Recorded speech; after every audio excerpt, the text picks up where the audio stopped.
Welcome to question analysis channel.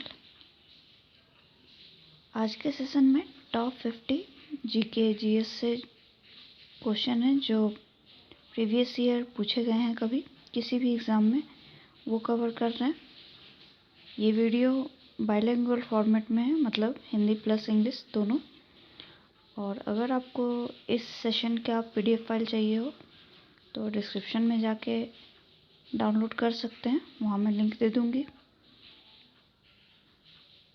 Video start करने से पहले अगर आपको सेशन पसंद आए तो इस वीडियो को लाइक करना, चैनल को सब्सक्राइब करना ना भूलें। स्टार्ट करते हैं आज का सेशन।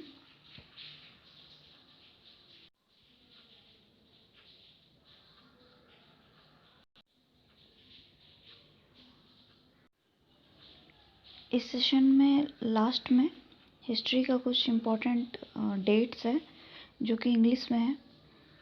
मैं उसको दोनों लैंग्वेज में समझाने की कोशिश करूँगी। इम्पॉर्टेंट है इसलिए मैंने ऐड ऑन कर दिए हैं। तो फर्स्ट क्वेश्चन है, by which act was the federal structure given to India for the first time? संघीय संरचना भारत के किस अधिनियम द्वारा दिया गया? तो इसका आंसर होगा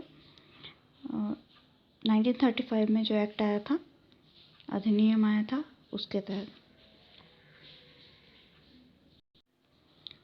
इसमें मैंने आंसर ऑलरेडी मार्क कर रखे हैं क्योंकि PDF में आंसर अगर मार्क नहीं कर रहा हो तो प्रॉब्लम होगी जो बाद में PDF से पढ़ते हैं उनको। नेक्स्ट क्वेश्चन है, विच ऑफ द फॉलोइंग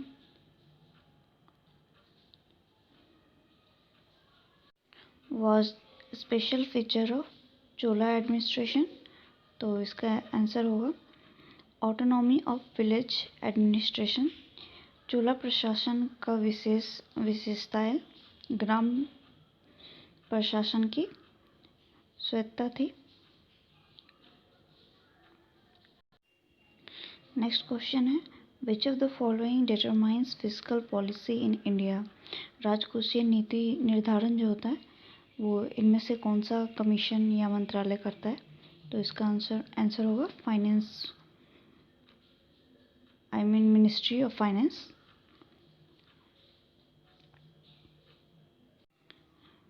हिंदी में बोले तो वित्त मंत्रालय। Next question, national voters day India में कब मनाते हैं? तो इसका आंसर होगा 25 जनवरी। 25 जनवरी को मतदाता दिवस मनाते हैं। ये स्टार्ट किया गया था अवेयर करने के लिए वोटर्स को वोटिंग करने को। नेक्स्ट इसका थीम देख लेते हैं, इस साल की थीम क्या है। ये डिटेल में है इसका आंसर। इसमें जो यंगस्टर हैं, मतलब यंग वोटर्स हैं, उनको पॉलिटिकल प्रोसेस के लिए प्रोत्साहित करना इसका एम था, इनकरेज करना।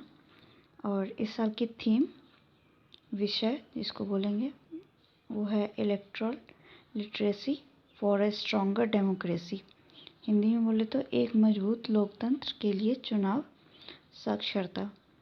कभी कभी ऐसा भी होता है कि इंग्लिश को ही हिंदी में लिख दिया जाता है पेपर में, तो दोनों में याद रखना है, हिंदी वालों को स्पेशली, इंग्लिश वालों के लिए तो ठीक ही है। विच of the following metal has maximum electrical conductivity? इसमें अधिकतम विद्युत चालकता किसकी होती है? तो ऑप्शन में सबसे ज़्यादा सिल्वर की होती है, लेकिन सिल्वर हम यूज़ नहीं करते हैं क्योंकि उसका कॉस्टिंग भी बहुत हाई आएगा।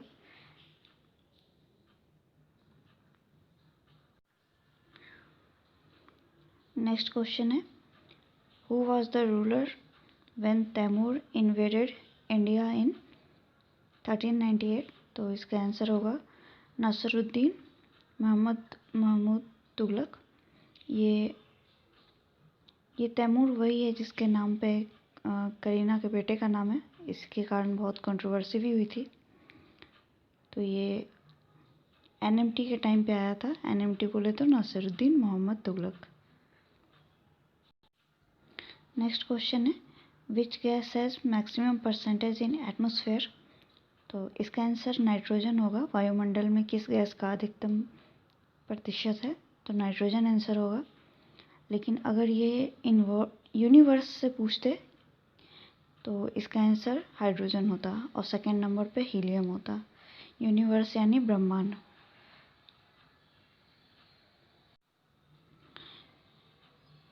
नेक्स्ट क्वेश्चन है, who invented LCD projector. LCD projector है, इसका शॉर्ट फुल फॉर्म होगा लिक्विफाइड क्रिस्टल डिस्प्ले। इसका आविष्कारक कौन है, तो आंसर है जेन डॉल्गोफ। डॉल्गोफ से याद रखना है, पूरा नाम याद रखने की ज़रूरत नहीं है। अगला क्वेश्चन है, in which Indian city will the International Indian Film Academy award IIIFA awards 2020 be held. तो इसका आंसर होगा इंदौर। आईफा अवार्ड जिसको हम लोग बोलते हैं, ये कौन से शहर में होना था, तो इसका आंसर है इंदौर। आयोजित किया गया है, इंदौर में किया गया है। इंदौर मध्य प्रदेश में है।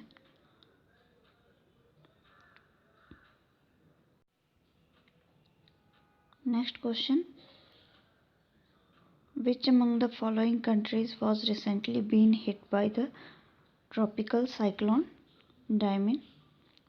डायमिन नाम का एक चक्रवात आया था, ये कौन से आइलैंड को हिट किया था या कंट्री को हिट किया था, तो इसका आंसर होगा ऑस्ट्रेलिया। ऑस्ट्रेलिया को हिट किया था ये करंट से रिलेटेड क्वेश्चन था। नेक्स्ट है, Robert Konrad who passed away recently was a veteran. ये रॉबर्ट कोनार्ड जो अभी निधन हो गया है जिनका, वो कौन से फील्ड में थे, फील्ड के थे, तो ये एक एक्टर थे जो अभी रिसेंटली डेथ हो गई है जिनकी। नेक्स्ट क्वेश्चन है, where was the 23rd edition of the national conference of e governance 2020 हेल्ड। तो ई गवर्नेंस 2020 राष्ट्रीय सम्मेलन का 23वां संस्करण कहाँ आयोजित हुआ था, तो ये मुंबई में हुआ था। और इस साल की थीम याद रखनी है, इंडिया 2020 डिजिटल ट्रांसफॉर्मेशन। ये ऐसा कैसा हिंदी में भी आ जाएगा, क्योंकि नाम चेंज नहीं होता है, थीम कभी चेंज नहीं होता है। नेक्स्ट है, बेरिन आइलैंड इज लोकेटेड इन। बेरिन द्वीप है, ये कहाँ स्थित है, तो इसका आंसर होगा बे ऑफ बंगाल, बंगाल की खाड़ी में।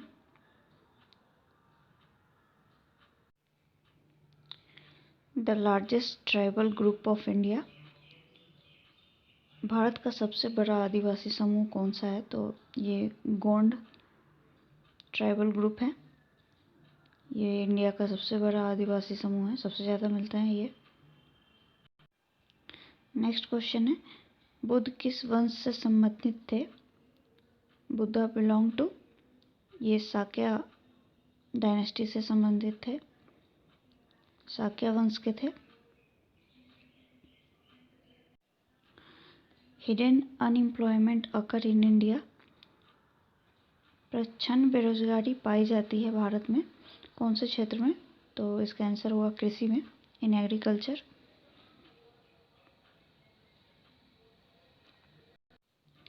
नेक्स्ट क्वेश्चन है, in which of the following state population of scheduled tribes is largest in the country in 2011। 2011 बोले या अभी भी बोले, ये चेंज नहीं हुआ है, ये डेटा सेम है। मध्य प्रदेश में सबसे ज़्यादा अनुसूचित जनजाति है।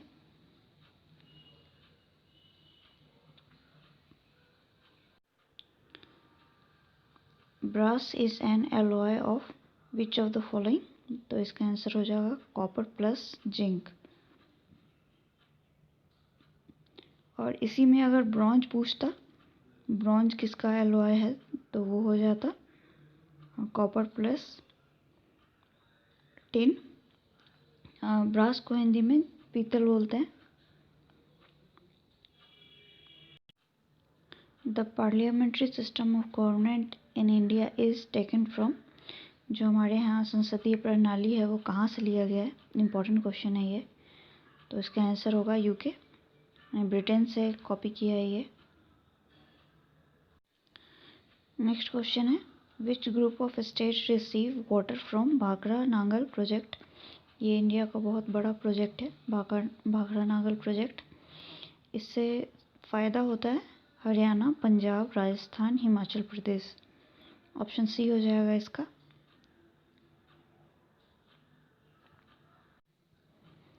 अब ये कुछ वन लाइनर है। 1757 में बैटल ऑफ प्लासी हुआ था और डुअल गवर्नमेंट सिस्टम लागू हुआ था बंगाल में।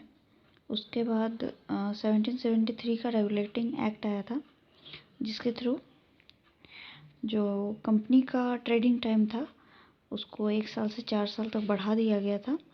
और 1773 में ही एक ऑर्डर आया था जिसमें सुप्रीम कोर्ट को बनाने के लिए कहा गया था, और सुप्रीम कोर्ट बना था 1774 में। और इसके पहले जज थे एलिजा हेम्फे, और 1774 में ही ये कलकत्ता में इस्टेब्लिश कर दिया गया था। और 1781 में एक्ट ऑफ सेटलमेंट आया था, जिसमें law making power governor general को दे दिया गया था।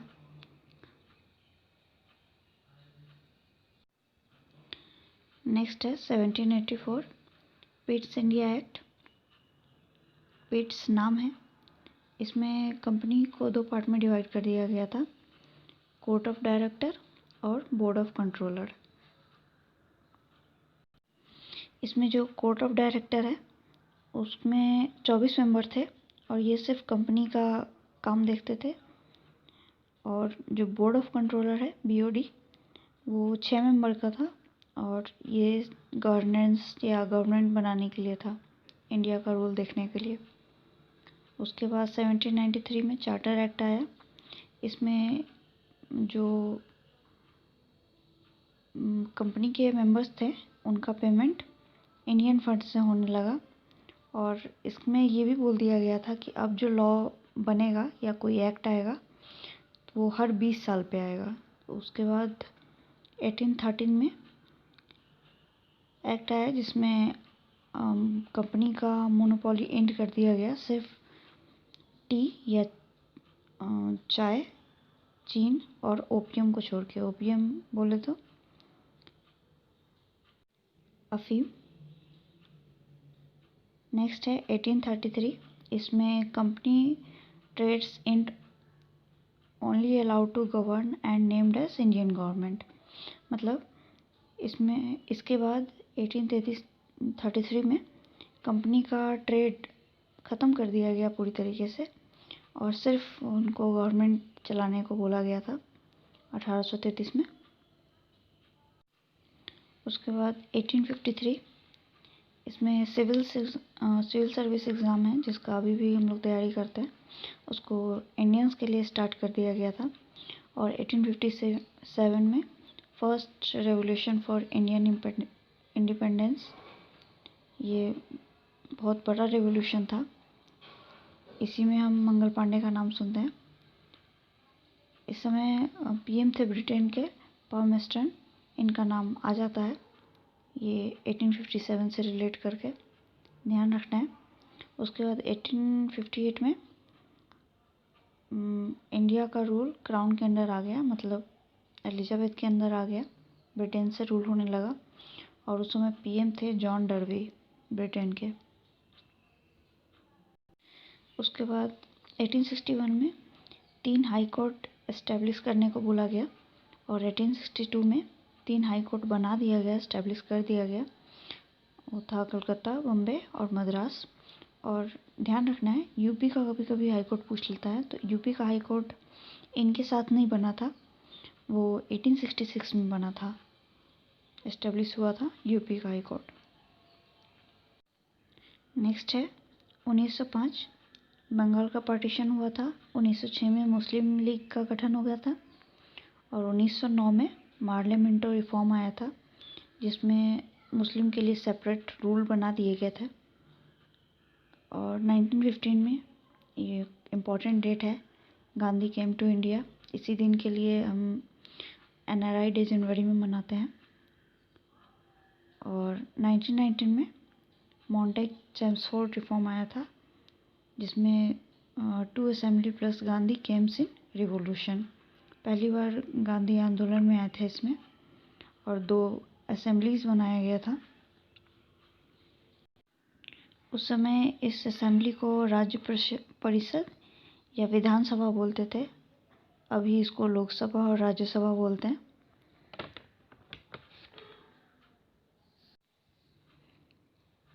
उन्नीस 1917 में चंपारण मूवमेंट आया था। 1920 में नॉन कोऑपरेशन मूवमेंट, ये गांधी जी का मूवमेंट था। उसके बाद 1930 में सविनय अवज्ञा आंदोलन, ये भी गांधी जी का था। उसके बाद 1935 में India as a union, India को पहली बार एज अ यूनियन देखा गया और बर्मा को इसी समय इंडिया से अलग कर दिया गया था और डुअल गवर्नमेंट सिस्टम स्टार्ट हो गया था सेंटर में। 1947 में partition of India and Pakistan. That's all for today. Thank you.